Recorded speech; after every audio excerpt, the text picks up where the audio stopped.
Welcome to the West Wing Week, your guide to everything that's happening at 1600 Pennsylvania Avenue. This week, while the White House celebrated Easter holding the traditional egg roll on the South Lawn, President Obama kept his focus on the nation's finances, working out ways to protect Americans at the pump. The president also worked closely with his Homeland Security team to respond to the violent storms in the South. That's April 22nd to the 28th, or Final Adjustments. On Monday, April 25th, the White House held the annual Easter egg roll, a tradition in its 133rd year. Hey. So you got promoted, huh? I did. Congratulations. Thank you so much. Wow, this is big time. It's a real honor. The event was complete with dancing, yoga, sports, and of course the traditional Easter egg roll itself, in which the president took on the role of encourager-in-chief. The first family also went to the reading station, where Sasha and Malia read Where the Wild Things Are to the crowd, and President and Mrs. Obama read Chicka Chicka Boom Boom, a book they used to read to their daughters. Look who's coming. It's Black Eyed Pea. It's Black Eyed. It's got a black eye. President Obama also snuck off to shoot some hoops with the kids. I gotta get up in here. I'm gonna see if I can do this. All right. Oh yeah, look at the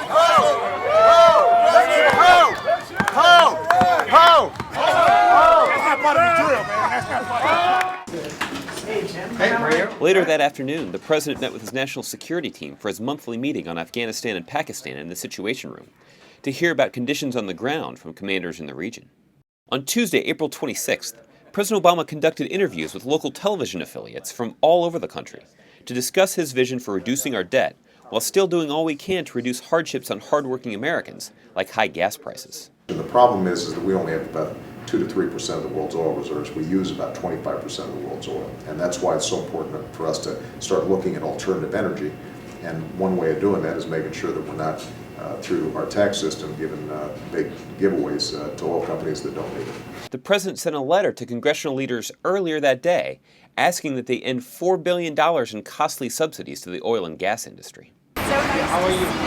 In the afternoon, the president held a bilateral meeting with Crown Prince Mohammed bin Zayed Al Nahyan of the United Arab Emirates in the Oval Office. Plumbing and everything hasn't been redone since after Truman. So the two leaders discussed the strong ties between the United States and the UAE and our common strategic interests in the Middle East. On Wednesday, April 27th, the president and first lady went to their hometown Chicago to drop in on Harpo Studios to tape the Oprah Winfrey Show. After 25 years on the air, Oprah Winfrey is preparing to end her show this season. Well, let's try to finish off well. Yes. Well, this certainly helps, Mr. President. We are living in a very serious time, and America has huge potential and opportunity to seize the 21st century.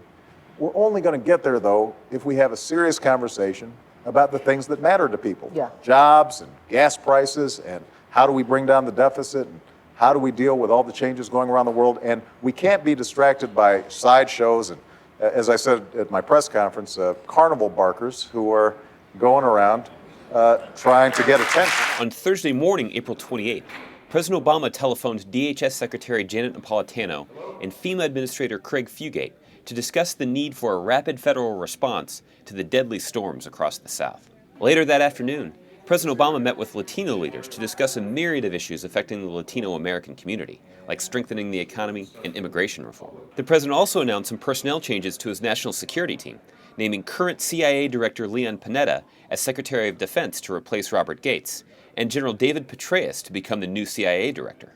Given the pivotal period that we're entering, I felt that it was absolutely critical that we had this team in place so that we can stay focused on our missions, maintain our momentum, and keep our nation secure. The president also welcomed Panamanian President Ricardo Martinelli to the White House. Among other key bilateral and regional issues, the presidents discussed the next steps of the U.S.-Panama Trade Promotion Agreement, as well as progress on the Citizen Security Partnership that President Obama announced during his recent trip to Latin America. To find out more information on any of these topics or to see complete videos of these events, go to whitehouse.gov. And thanks again for checking out your West Wing Week.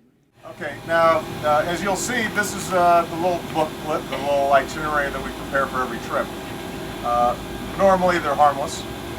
Apparently, Mr. Campbell here was in charge and put the Cubs logo on Air Force One.